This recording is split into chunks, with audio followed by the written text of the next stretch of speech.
यदि हम बात करें शहर की, नगर की, गांव की, हर जगह सिर्फ एक ही नाम हमें सुनने के लिए मिलता है, वो है कोविड-19 यानी कि कोरोना वायरस।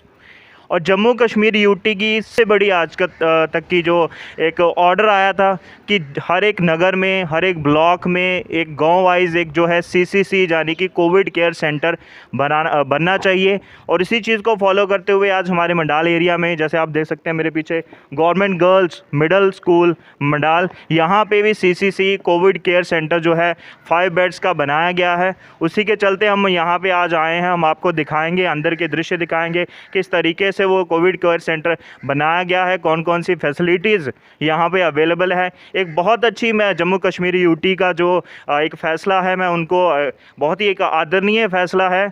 बहुत अच्छा उन्होंने ये जो इनिशिएटिव लिया है कि गांव के लोग जहां रहते हैं, एक एक रूम में 3-3 4-4 लोग रहते हैं, उनके पास ऐसी फैसिलिटी नहीं रह पाती कि वो एक सेपरेट रहें। अगर वो खुदा ना करे अगर वो कोविड पॉजिटिव हो जाते हैं, उनको क्वारंटाइन रहने के लिए एक स्पेस, एक अलग वॉशरूम, एक अलग से बेड नहीं मिल पाता है। तो कोविड केयर सेंटर से उनको काफ़ी एक सहयोग मिलने वाला है। वो एक अलग से उनको बेड दिया जाएगा, एक अलग से उनके पास वॉशरूम होगा, वो सारी को यूटिलाइज जो फैसिलिटीज़ है उनको यूटिलाइज़ कर सकते हैं। तो आइए हम उनका कोविड केयर सेंटर के अंदर के दृश्य भी आपको दिखाएंगे।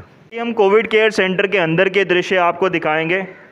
मैं अपने कैमरामैन से रिक्वेस्ट करूंगा कि वो अंदर आएँ और अपने जो हमारा कोविड केयर सेंटर है उसके दृश्य वो दिखाएंगे आपको। आप देख सकते हैं किस तरीके से यहाँ 5 बेड्स का कोविड केयर सेंटर बनाया गया है। एक एक बेड्स के बीच में एक अच्छे से गैप रखा गया है ताकि पेशेंट्स के बीच में जो भी एक दूरी जो है, एक डिस्टेंस जो है वो मेंटेन किया जाए। टेबल्स रखे गए हैं फैसिलिटी के लिए, जो भी पेशेंट रहता है वो अपना वाटर बॉटल रख सकता है, अपनी दवाई और जो भी उनका ज़रूरत का सामान है वो यहाँ पे वो रख सकते हैं। इसके साथ साथ हम आपको बताएंगे कि जो मेडिसिन्स और जो फैसिलिटीज़ यहाँ पे दी गई है कोविड पेशेंट्स के लिए, ये कुछ किट्स हमारे सामने रखी गई हैं टेबल के ऊपर। आप देख सकते हैं अजिथ्रोमाइसिन एक टैबलेट है और कुछ और भी दवाइयाँ यहाँ पे है जो कोविड पेशेंट्स के लिए जो ट्रीटमेंट दिया जाता है। यहाँ पे एक पल्स ऑक्सीमीटर भी है हमारे पास और ये एक मैनेजमेंट किट है जिसको यहाँ का जो स्टाफ रहेगा वो इसको तो अभी हमारे साथ यहाँ के मंडाल एरिया के ऑनरेबल सरपंच श्री सोमनाथ डोगरा जी जुड़े हुए हैं। आइए हम उनसे बातचीत करेंगे और जानेंगे इस कोविड केयर सेंटर के बारे में। सर, सबसे पहले स्वागत है आपका हमारे चैनल पर। Thank you. तो सर, मैं सबसे पहले जानना चाहूँगा, क्या लगता है आपको ये जो यूटी एडमिनिस्ट्रेशन का ये जो फैसला है कोविड केयर सेंटर बनाने का, कहाँ तक कारगर रहेगा, क्या कहना चाहेंगे इस पर आप?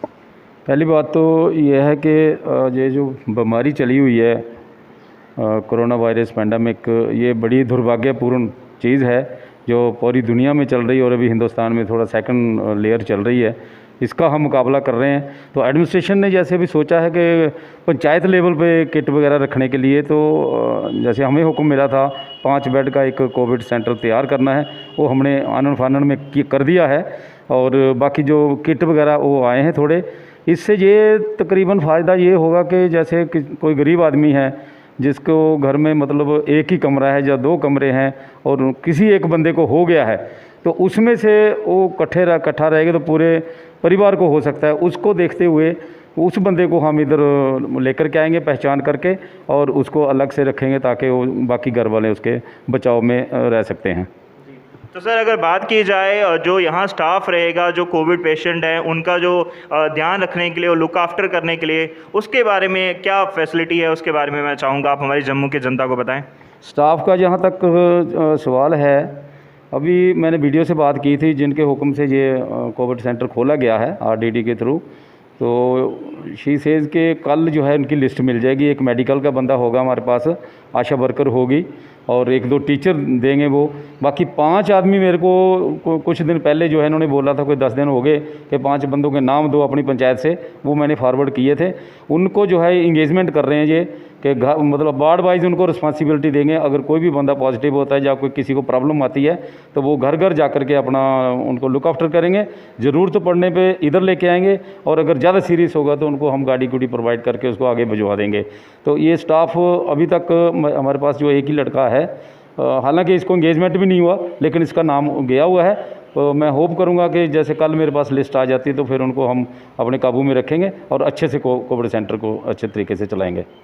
तो यहाँ पे सर एक बहुत अच्छी बात है कि जैसे यूटी एडमिनिस्ट्रेशन से आपको एक ऑर्डर मिला, आपने उसी टाइम बड़े ही आदर से उसको काम को किया। मैं जानना चाहूँगा कि अगर मान लो कोई पेशेंट ऐसा आता है, कोई सीरियस रहता है, जैसे कि हम देखते हैं कोविड पेशेंट को सबसे ज़्यादा ऑक्सीजन की ज़रूरत पड़ती है, यहाँ पे वो फैसिलिटी अभी अवेलेबल नहीं है, उसके बारे में क्या कहना चाहेंगे? ऑक्सीजन का जो है अभी जस्ट मैंने बात किया वीडियो से कि बाकी चीज़ें मिल गई, हमें सैनिटाइज़र वगैरह जो दवाई छिड़कने वाली है वो भी हमें चाहिए, वो भी बोल रही है कि करेंगे, कुछ हम अपने तरफ से कर देंगे। सीज़न जहाँ तक ऑक्सीजन की बात है तो वो बोल रहे हैं कि कल या परसों 1-2 दिन में इधर आने वाला है, एक सिलेंडर इधर रखा जाएगा। कोई ज़्यादा इमरजेंसी वाला पेशेंट आएगा तो उनको दिया जाएगा, और ज़्यादा इमरजेंसी होगी तो वो जो है उसको हम फॉरवर्ड कर देंगे आगे जीएमसी में। सर अगर बात की जाए कि यहाँ जो स्टाफ होगा, अभी आपने बताया सोशल वर्कर रहेंगे, आशा वर्कर आएगा, एक टीचर भी जो है यहाँ पे दिया जाएगा कोविड पेशेंट की लुक आफ्टर करने के लिए, तो क्या लगता है कि वो स्टाफ जो मुझे आपकी हिसाब से कि जो सोशल वर्कर है, आशा वर्कर है, are they capable to handle the covid patient like? उसके जो अभी तक उनको मेरे ख्याल में ट्रेनिंग नहीं दी है। जो मेडिकल का बंदा होगा तो वो एक ट्रेंड बंदा होगा, बाकी वालों को जो डे टू डे इंस्ट्रक्शंस आती रहती हैं उसके मुताबिक ये उन्होंने बोला है कि जो टीचर्स हैं या कोई सोशल वर्कर है, जो वॉलंटियर है, जैसे हम पंच सरपंच हैं अपनी जनता की देखभाल करने के लिए इधर हैं, उनमें से ट्रेन किए जाएंगे और फिर वो जो कैपेबल हो सकते हैं। जी। और सर मैं जानना चाहूँगा कि यूटी एडमिनिस्ट्रेशन से आप और क्या मांग चाहते हैं कि और आपको एक अच्छी फैसिलिटी दी जाए, और किस चीज़ की आप मांग चाहते हैं, जहाँ यूटी एडमिनिस्ट्रेशन को आप क्या मैसेज देना चाहते हैं? यूटी एडमिनिस्ट्रेशन को यही हमारा मैसेज है कि ये जो 5-5 का, हालांकि हम तो गवर्नमेंट के वैसे भी हुक्म के ताबेदार हैं, अगर हुक्म हुआ है तो हमने आनन फानन में बना दिया कोविड सेंटर, बट बेटर ये है कि जैसे पूरा इलाका हमारे पास 7-8 पंचायतें हैं और हमारे पास एक सब डिस्ट्रिक्ट हॉस्पिटल है, हॉस्पिटल के आसपास ही कहीं ज़्यादा जगह उधर करके टेंट शेंट लगा करके, वैसे बिल्डिंग भी है उधर आगे पीछे, उधर ही हर हमारी जैसे पंचायत वाइज जो है 5-5 10-10 बेड डिमांड करते तो हम उधर डिपोजिट करा देते, तो that should have been converted into a big hospital और उधर ही उनका इलाज होता, और डॉक्टर की टीम और जितने ट्रेंड लोग हैं वो उधर ही अवेलेबल होते, और जो लोग हमें बोला एंगेजमेंट करने के लिए उनको भी उधर ही हम भेज देते, और ताकि एक अच्छे तरीके वन स्पॉट पे उनका इलाज होता, और उधर से कोई इमरजेंसी होती तो उधर से सीधा जीएमसी में जा सकते हैं वो। आप एडमिनिस्ट्रेशन से और कौन सी चीज़ें चाहते हैं, कौन सी और फैसिलिटीज़ आप चाहते हैं कि कोविड जो केयर जो हमारे पेशेंट्स हैं उनकी और अच्छे से केयर की जाए, उनको अच्छे से लुक आफ्टर किया जाए? जैसे कि अभी कोविड सेंटर हमने इधर खोल तो दिया है आनन फानन में, और जैसे भी आर्डर मिला हमने ओबे किया। इसमें क्योंकि 2-3 चीज़ें बहुत ज़रूरी हैं। नंबर 1, जैसे अभी ऑक्सीजन हमारे पास है नहीं है, कल जैसे ऑक्सीजन आ भी जाता तो उसके लिए ट्रेंड बंदों की ज़रूरत पड़ेगी, तो मैं ये एडमिनिस्ट्रेशन से रिक्वेस्ट करूँगा कि एक ट्रेंड डॉक्टर या जो उनमें स्टाफ होता है, नर्सिंग स्टाफ होता है, उनमें से कोई बंदा एक इधर ट्रेंड बंदा रहना चाहिए। और अदरवाइज सेकंड ऑप्शन है 2-4 दिन वो रहे, और जो हमारा स्टाफ होगा, जो हमें स्टाफ मिलेगा उनकी तरफ से ही उनको ट्रेन किया जाएगा, तो एक मसला जो है हमारा सॉल्व हो सकता है। दूसरा, उसके साथ ही जो है एक एम्बुलेंस जो है ऑन कॉल या एक लगा दी जाए, सेंटर है क्योंकि हमारा इधर, अगर बाकी पंचायतों को भी ज़रूरत पड़ती है तो वो मंडाल में अप्रोच कर सकते हैं, हम इधर से भेज सकते हैं, बट एक एम्बुलेंस इधर क्योंकि बीइंग सेंटर पॉइंट एक इधर इस्टेब्लिश कर सकते हैं। और दूसरा पॉइंट ये है मेरा कि जैसे जो है टीकाकरण हो रहा है अभी 18 to 44, उसके लिए पूरा इलाका बल्कि हमारा एक तबाही के रास्ते पर चल रहा है, क्यों टीकाकरण हो नहीं रहा है। बीएमओ से मैंने 2-3 बार बात किया है तो उन्होंने बोला कि एक ही सेंटर मेरे ब्लॉक में अलाट हुआ है, और ब्लॉक जो है हमारा मकवाल से लेकर के पूरा गाड़ीगढ़ एरिया, पूरा जितना रैपर सतवारी वगैरह ये पूरा इंक्लूड है, तो उसमें एक ही सेंटर मिला है, और सेंटर मिला वो Chattha government high secondary school में लगा दिया है। उनसे मैंने अभी जस्ट सुबह भी बात की थी उधर का सरपंच से, तो वो बोलता है पिछले दिनों 3-4 दिनों से बंद है, लेकिन आज या कल खुलेगा। और वो भी मेरे को कुछ बंदों ने बताया ऐसे, मैंने खुद भी ट्राई किया बल्कि, कि वो 9 बजे सुबह खुलता है उसका ऑनलाइन रजिस्ट्रेशन, और 9 बजे रात को खुलता है, और 9:05 पे बंद हो जाता है, सुबह शाम दोनों एक ही बार है, और कोई रजिस्टर हो नहीं पाता है। तो इधर जो हमारे इलाके के लोग हैं स्पेशली यूथ लोग हैं उनको टीकाकरण अभी तक जो है नील के बराबर है।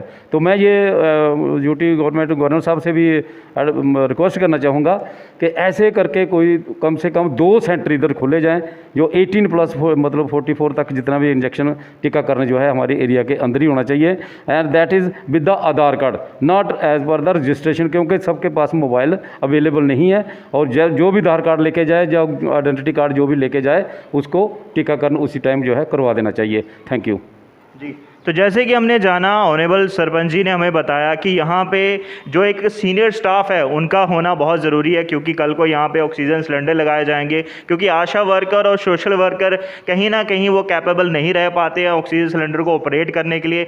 जहाँ तो ड्यूटी जो एडमिनिस्ट्रेशन है हमारी जम्मू कश्मीर की, उनको जहाँ तो कोई staff, senior staff nurse, NO जो ऑक्सीजन सिलेंडर को ऑपरेट कर सकते हैं वो यहाँ पर होने चाहिए। जहाँ तो जो हमारे जो अवेलेबल स्टाफ है, सोशल वर्कर है, आशा वर्कर है, उनको एक ट्रेनिंग दी जाए, एक प्रॉपर ट्रेनिंग दी जाए कि कैसे ऑक्सीजन सिलेंडर को ऑपरेट किया जाता है। और इसके साथ साथ हमारे जो कोविड पेशेंट रहेंगे, इन केस अगर खुदा ना करे कोई इमरजेंसी आती है तो उसको यहाँ से किसी बड़े अस्पताल में, जैसे गवर्नमेंट मेडिकल कॉलेज है, वहाँ ले जाने के लिए एक एम्बुलेंस का प्रबंध भी यहाँ पे होना चाहिए। तो जैसे कि अभी हमने आपको कोविड केयर सेंटर के अंदर के दृश्य दिखाए कि जो कोविड सेंटर है उसमें 5 बेड जो है पेशेंट्स के लिए लगाए गए हैं, मेडिसिन्स हैं और पल्स मीटर तक यहाँ पे अवेलेबल करवा दिया गया है। और आने वाले टाइम में जो एक सोशल वर्कर है, आशा वर्कर है और भी जो स्टाफ है वो यहाँ पे आएगा कोविड केयर सेंटर में, और जो भी हमारे जो भाई या बहन जो पॉजिटिव आएंगे उनका ध्यान रखा जाएगा। और इसके साथ साथ यूटी एडमिनिस्ट्रेशन से, जैसे कि ऑनरेबल सरपंच जी ने भी कहा कि ऑक्सीजन जो सिलेंडर है जो मेन रहता है, जहां अभी हमारे जम्मू कश्मीर में सबसे ज़्यादा दिक्कत जो चल रही है ऑक्सीजन सिलेंडर की चल रही है, ऑक्सीजन की चल रही है, वो भी बहुत जल्दी यहाँ पे जो है प्रोवाइड करवा दिए जाएंगे। और इसके साथ साथ स्टाफ भी प्रोवाइड करा दिया जाएगा ताकि कोविड जो पेशेंट्स हैं उनका अच्छा ध्यान रखा जाए। ये वो स्कूल है जहाँ पे कोविड केयर सेंटर बनाया गया है, आप देख सकते हैं, government girls middle school Mandal area. और यहाँ पे जो वॉशरूम्स हैं वो भी एकदम सेपरेट जो हमारे कोविड पेशेंट्स हैं उनके लिए रखे गए हैं। मैं अपने कैमरामैन से रिक्वेस्ट करूँगा कि वो साथ चलें और जो वॉशरूम्स जो रखे गए हैं कोविड पेशेंट्स के लिए, हम उसका दृश्य भी आपको दिखाएँगे। आप देख सकते हैं मेरे सामने यहाँ पर girls toilet and boys toilet. जो गर्ल्स हमारे जो बहनें रहेंगी कोविड पॉजिटिव, उनको एक अलग से सेपरेट वॉशरूम की सुविधा भी दी गई है, और जो बॉयज़ हैं उनके लिए भी एक अलग से वॉशरूम जो है फैसिलिटी रखी गई है। क्योंकि ज़्यादातर देखने में यह आता है कि गांव में बहुत सारे लोग ऐसे होते हैं जहां शौचालय की व्यवस्था नहीं हो पाती है, वो लोग उन्हीं के लिए जो स्पेशल जो फैसिलिटी है यहाँ कोविड केयर सेंटर में दे दी गई है।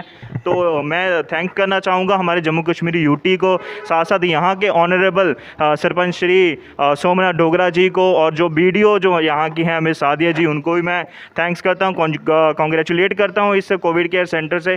और ताकि जो हमारे भाई बहन पॉजिटिव आए उनका अच्छा ध्यान रखा जाए, उनको अच्छे से क्योर किया जाए। और एक चीज़ और है यहाँ पे कि जैसे अगर कोई पेशेंट ऐसा रहता है, कोई ज़्यादा इमरजेंसी रहता है, यहाँ से उसको आगे इमरजेंसी में हमारा जो गवर्नमेंट मेडिकल कॉलेज है वहाँ शिफ्ट किया जाएगा।